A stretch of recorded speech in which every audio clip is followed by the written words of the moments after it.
ভিডিওর জন্য। প্রচুর সাবস্ক্রাইব করো, লাইক করো, শেয়ার করো, কমেন্ট করো। আমার কোথায় ভুল ভ্রান্তি আছে সেগুলো বলো, আমি সেগুলো মেটানোর চেষ্টা করছি। আসলে আমি নতুন বলে হয়তো একটু সমস্যা হচ্ছে। আমার আর একটা ইউটিউব চ্যানেল ছিল, তো আমি সেটা 2-3 বছর আগে খুলেছিলাম। ওখানে অনেক ব্লগস আছে, তো ওটাকে আমি বন্ধ করে দিয়ে আমি নতুন চ্যানেলটা খুলেছি। তো যাই হোক, তোমরা আমার এবার আমি কিছু রান্না করছি, সেগুলি তোমাদের সঙ্গে শেয়ার করছি। তোমরা সঙ্গে থাকো, সাথে থাকো, দেখতে থাকো আমার চ্যানেল। আমি সব ইনস্ট্রুমেন্টগুলো এক জায়গায় করছি, রান্নার সমস্ত কিছু। এবার আমি করব একটু পটল ভাজা, আর একটু করব হচ্ছে মাংস করব, ইচ্ছা আছে।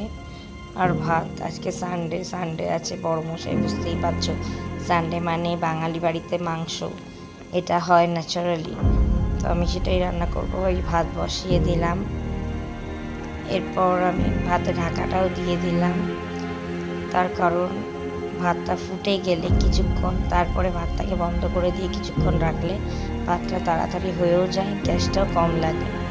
এরপর আমি রান্না করছি, সেগুলো তোমরা সঙ্গে থাকো, সাথে থাকো, দেখতে থাকো।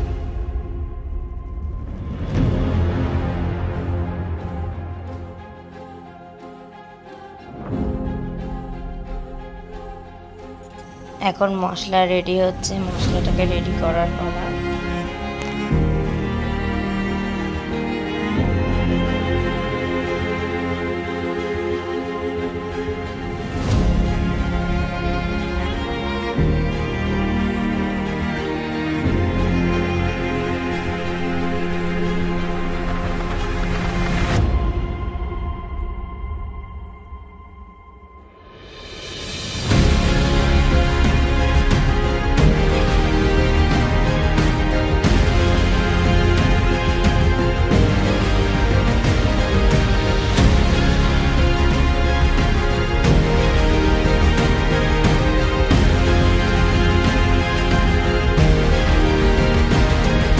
মাংসটাকে আমি খুব সুন্দর করে দিয়ে তার মধ্যে একটু টক দই মাখিয়ে নিলাম।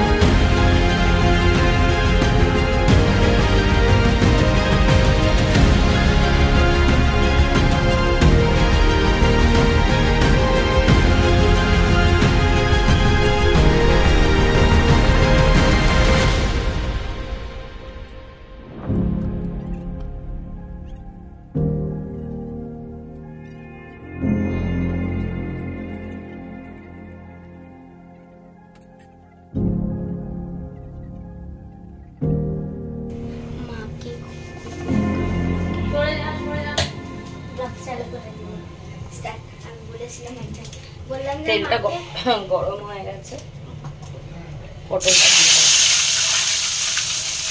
এটা হচ্ছে আমার মা চিকেন, কালকে করতে পারিনি বলে আজকে করছে মা চিকেন। বাবা বলেছিল কালকে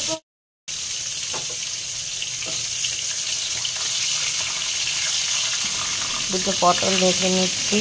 অ্যাকচুয়ালি কালকে চিকেন করার কথা ছিল, করতে পারেনি, তাই আজকে করছি। আমার মেয়ে বলে দিচ্ছে পিছন থেকে, কেন আমার মেয়ে প্রচণ্ড চিকেন খেতে খুব ভালোবাসে, আর সেই জন্যই করছি চিকেনটা রান্না আর কি।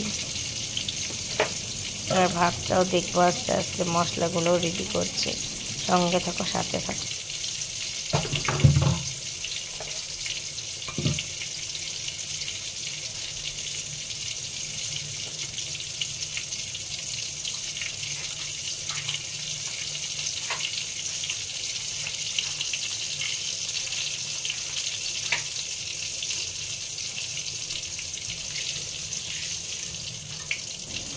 প্রথমে চিকেনটাকে করবো যখন, এবারে পটলটা ভাজা হয়ে গেল, ভেজে তুলে নিলাম। তারপরে আলুগুলোকে দিয়ে দেবো, চিকেনের আলুগুলোকে একটু ভেজে নেবো, কারণ আলুগুলো আমার একটু বড় বড় সাইজ হয়ে গেছে কাটা। তো আগে ভেজে নিলে একটু ভাজা আলু একটু টেস্টটা সুন্দর হবে।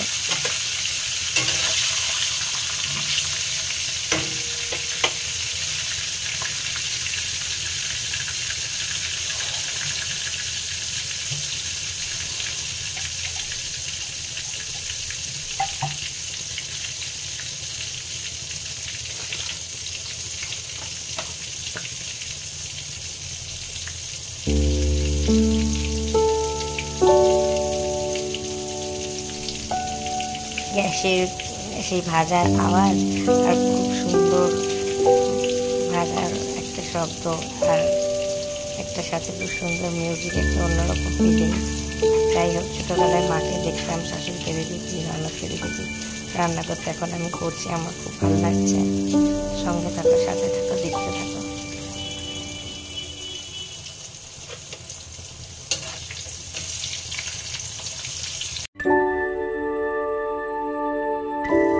আলু দিয়ে মাংস দিয়ে ঝোল রেডি, এবার পটল ভাজাও রেডি, আলু মাংসের ঝোলও রেডি, এইবারে ভাতটাও রেডি হয়ে গেছে, এবার আমরা খেতে বসবো।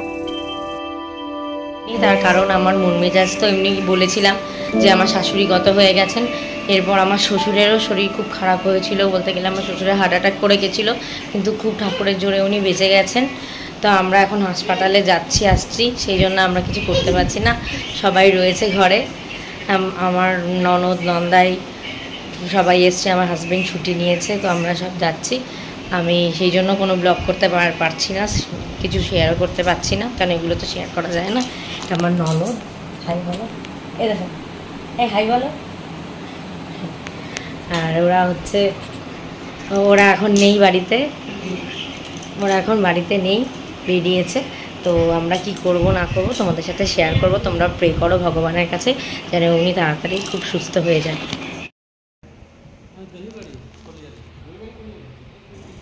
বলে মরার ওপর খাড়াকা, হঠাৎ করে আমার শ্বশুরমশাইয়ের শরীর খারাপ হয়ে যায়, আমরা এখন সবাই হাসপাতালে বসে আছি। এখন ঠাকুর, এটা আমার ননদ হয়, আরও সবাই আছে, এখন ঠাকুরের আশীর্বাদে উনি সুস্থ আছেন। প্রে করো যেন উনি ভালো হয়ে যায়। বাই, আজকের মতো এখানে সমাপ্ত।